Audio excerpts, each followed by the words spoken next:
मेरे पास तो कोई डायरेक्ट सोर्सेज नहीं है जो इस स्टोरी को कंफर्म कर सके या बता सके कि अगर अहमदुन्नेजाद साहब जो बड़े हार्ड लाइनर थे वो कितने मॉडरेट हो चुके थे, उनके इख्तलाफात क्या इस हद तक बढ़ चुके थे कि वो रिजीम के सामने खड़े होकर अवाम के लिए एक ऑल्टरनेट बनकर सामने आएंगे। तो मेरे पास सोर्सेज नहीं है, तो स्पेकुलेट ही किया जा सकता है। और स्पेकुलेट जब आप करते हैं, दो ऑप्शन है, या ये खबर बिल्कुल मनगढ़ंत और गलत है, या हो सकता है कि कुछ इस खबर में सच्चाई हो और उसके पीछे फैक्टर्स हो। तो वो मैं बयान कर देता हूँ आपके लिए।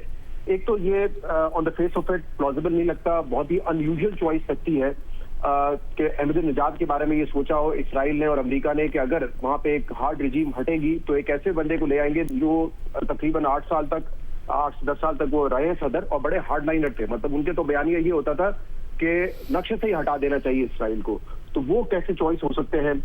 एंड ऑब्वियसली जैसे साथी साहब ने भी बात की, अभी रीमा भी कह रही थी कि क्योंकि वो सिस्टम का हिस्सा रहे हैं तो उनको ये पता होना चाहिए कि अगर इस रिजीम के होते हुए, यानी कि सुप्रीम लीडर अगर चले भी जाए, उनके कोई जानशीन आ गए, तो उसके बाद क्या उनकी एक्सेप्टेबिलिटी होगी, क्या अवाम उनको एक्सेप्ट करेगी?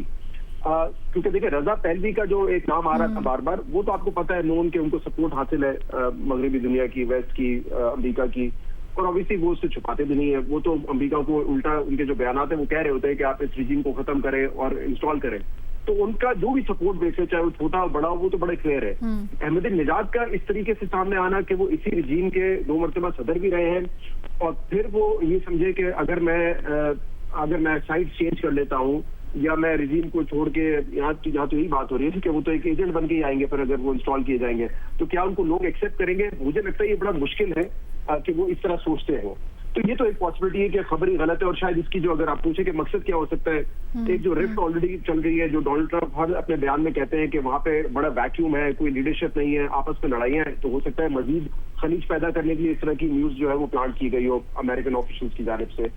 ठीक है। दूसरा ऑब्वियसली एंगल ये है कि हो सकता है इस खबर में कोई ना कोई सच्चाई हो, क्योंकि जो ईरान में रोग एलिमेंट्स हैं उनके बारे में बड़ी बात होती रही है। जिस तरीके से उन्होंने पहले दिन पैलेस जो अंडरग्राउंड बेसमेंट उसको एग्जीक्यूट किया, वहां पे हमला किया, जिसके बाद ये खबरें आई कि उन्होंने जो है वहां पे ट्रैफिक सिग्नल्स को भी जो है वो हैक किया हुआ था। तो जब आप इस हद तक देखते हैं कि वहां पे रोग एलिमेंट्स मौजूद हैं जो कि एजेंट बन चुके हैं मोसाद के, या एटलीस्ट अपनी जो क्यादत है उनसे लॉयल नहीं है, तो फिर इसकी लाइक्लीहुड है कि शायद कहीं ना कहीं ऐसी बात हो।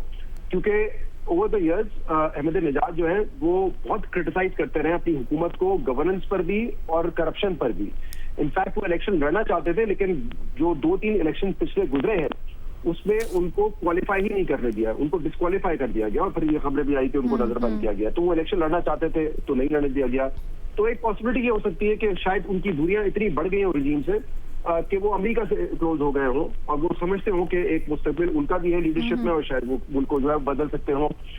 और इसको एक्सपोज करने की इस वक्त कहानी ये हो सकती है क्योंकि इस खबर के मुताबिक जब से वो इंजर्ड हुए पहले दिन हमले में, उसके बाद से वो गायब है और अब रास्ते में भी नहीं है। तो हो सकता है अगर हम, फिर मैं वही कह रहा हूँ, मैं एक मफसूजे पे बात करें कि अगर ये खबर जो है वो दुरुस्त है तो उसका तो यही मतलब हो सकता है कि क्योंकि अब वो रास्ते में नहीं है, जिससे भी थे, वो इसराइल से थे या अमेरिका से रास्ते में थे, अब क्योंकि वो रास्ते में नहीं है तो ऑब्वियसली वो किसी यूज के लिए नहीं है, कोई इस्तेमाल नहीं रहा है, उनका कोई अफादियत नहीं रही है। तो हो सकता है कि खबर लीक कर दी गई हो कि ठीक है अगर वो रास्ते में नहीं है तो हम नाम दे देते, खबर लीक कर देते। तो ये मेरे जहन में 2-3 पॉइंट्स है। बट सर्टेनिटी से कहना कि हाँ वो रोग हो गए थे, अपने रिजीम के खिलाफ जा चुके थे, मैं ऑब्वियसली इस हद तक नहीं जाऊंगा, क्योंकि on the face of it ये सुनने में, जैसे पढ़ने में बहुत ही हैरानकुन खबर लग रही थी, बड़ी शॉकिंग खबर लग रही थी कि पूरा एक प्लान होगा, यानी कि आप जंग छेड़ देंगे और एक ऐसे बंदे को इंस्टॉल करेंगे जो माजी में आपके इतना खिलाफ रह चुका है। क्या गारंटी है कि वो आगे जाके नहीं रहेगा? तो मुझे लगता है उस पर ट्रस्ट करना जो है बड़ा मुश्किल है कि ये उनका इनिशियल प्लान होगा।